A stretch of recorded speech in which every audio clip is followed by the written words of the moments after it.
Hi everybody, so in this video I want to show you guys how you can extend your own fingernail tip without the use of nail forms or nail tips.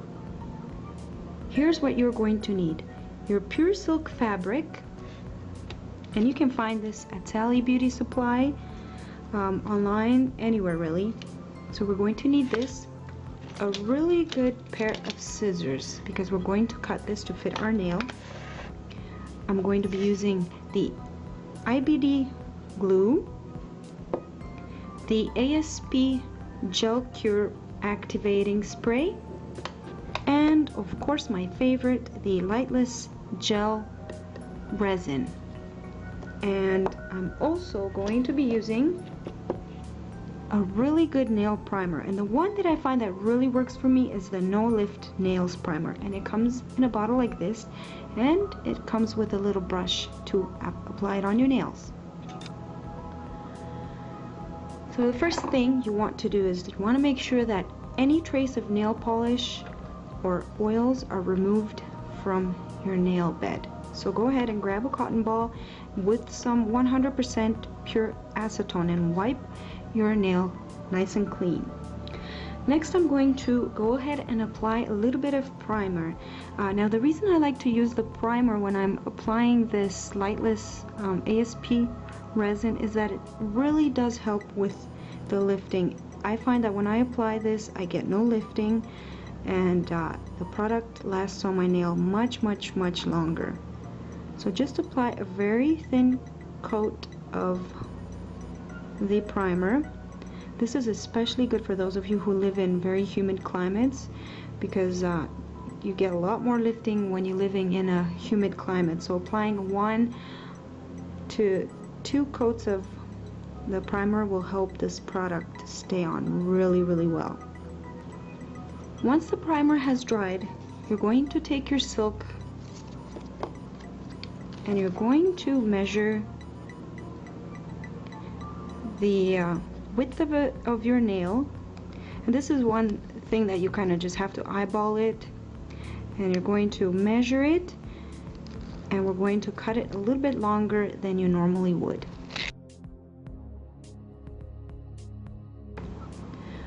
Peel off the silk, and it has a sticky backing to it.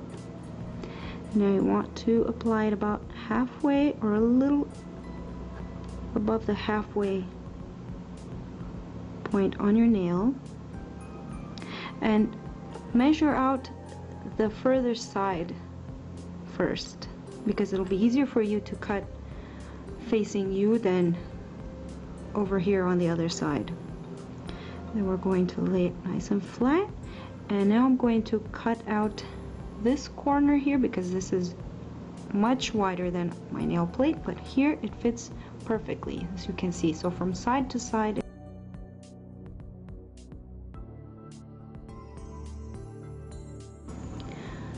cutting the corners will also help to eliminate lifting, and you won't see this once you apply the resin anyways, because you don't need strength here where these little corners are. It's always best to cut off the end a little bit longer than you think you would, because you're going to file it down anyways. I'm going to take the back part where the paper of the silk wrap is, and I'm just going to double check and press with it along the silk just to make sure that everything is nice and flat against the nail. We don't want any lifting. So now I'm going to take my IBD glue, and I'm going to go ahead and apply one thin layer from a little bit above the silk wrap all the way down to the tip of the free edge. Make sure you get around the side walls there, but don't touch the skin because it will lift. And I'm also going to come in underneath and apply the glue underneath just to fasten the silk to the nail. Now while this is drying, here's the trick how you're going to get that nice C curve on this patch. While it's drying, you're going to kind of press in the edges a little bit, and it's going to basically dry like that. If you just keep pressing them down gently, make sure you don't get your fingers stuck to the glue, and just keep doing that. Now I'm going to go ahead into my ASP resin, and I'm going to apply a small dot, and I'm going to use the brush from the glue. I find it works better than what I was using before, because this is, well, pretty much glue as well. So if you're using this brush, you don't have to worry about the brush getting caked up with the glue and having to clean it out each time. This way you just use this brush from the 5-second brush on glue, and then you're good to go. So I'm just applying this again the same way that we applied the first coat of just glue, and I'm going to go underneath the nail, and you just have to have a lot of patience, really, but this will come out looking really awesome, and this lasts much longer than a nail tip ever would, because it would lift here at the corners and it's just a mess. That way you don't have to file these. There's no filing here, only at the end you can buff it and just buff it into shape, but that's it. So now that we've done that, I'm going to go in with my gel cure and I'm going to spray it on the nail, and this is going to take about half a minute to dry. So while it's drying, again, we're going to pinch the corners lightly until this ASP resin completely dries, and when it dries it will hold its shape. So just press the corners in nice and gently so you can get that nice C curve going. So just keep doing this until it's nice and dry. So now we're going to go with our second layer, and again I'm going to apply another dot of the ASP lightless gel resin, and with my glue brush I'm going to spread this around from side to side, going up the nail just a little bit more. That way there's no big difference of a bump right there close to the cuticle. Again, you're going to go underneath the nail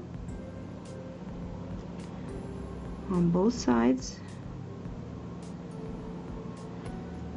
and I'm going to spray the activator on. Now I'm going to also spray underneath the nail because we put we put the gel on there too, so you want that to cure as well. And again, you're going to press in the corners just a little bit more.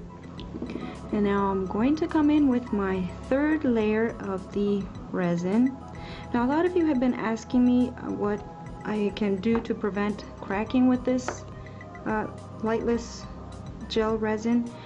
I find that if you apply about 3 to 4 coats on the nail, it doesn't crack. If you only do about 1 or 2 coats, this product will crack. It's just like putting on a coat of glue, and then of course it would crack. Obviously the thicker it is, the less cracking you get, and of course you will get cracking if you accidentally bump your finger very hard into a door or something, then it would crack. But if you do 3 to 4 very thin coats, this will not crack at all. So spray your nail again, and underneath, allow this to dry.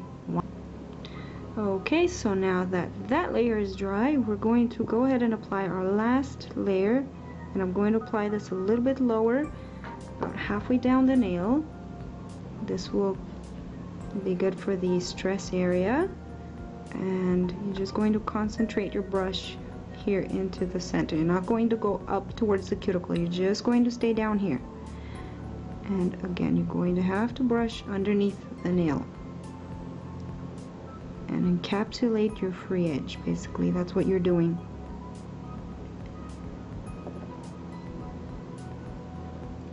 Alright, spray the nail again. It works so much better when you have this spray. The glue dries so much faster than it would if you would just apply it and leave it on there like that. Once you're done using your lightless gel, make sure you take a toothpick or something that's very sharp and thin and just rotate it into the neck of the little spout there so that it stays nice and clear. When you're going to use it next time, it won't be all clogged up.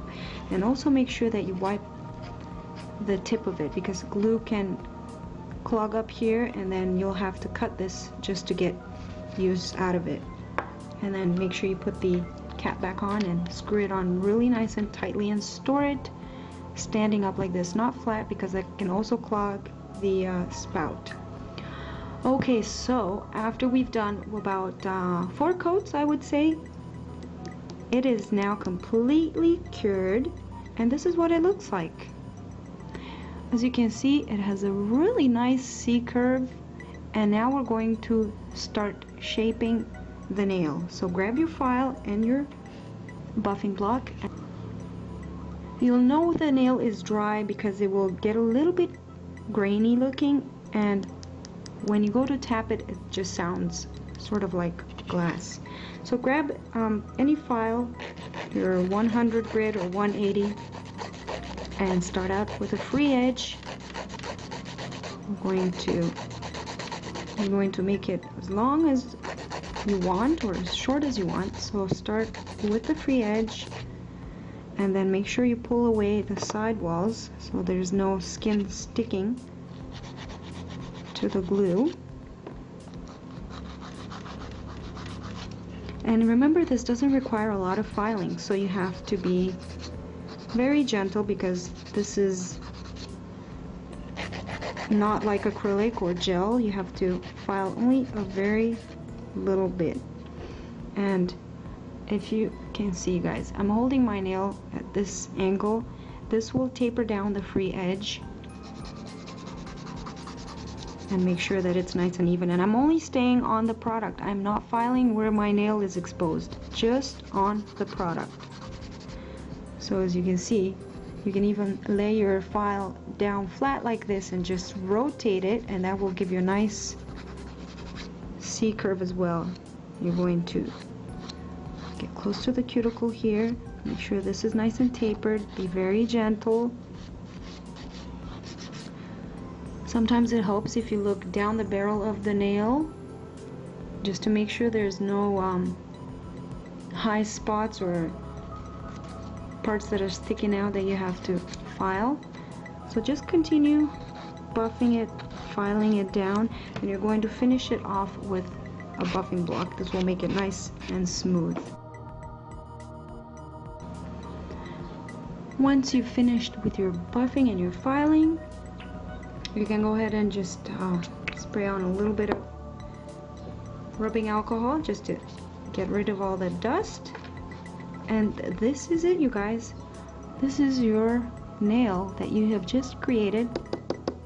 It is just as sturdy as any other nail out there. The C curve is nice and thin. If you can see, the barrel looks great. It looks super natural.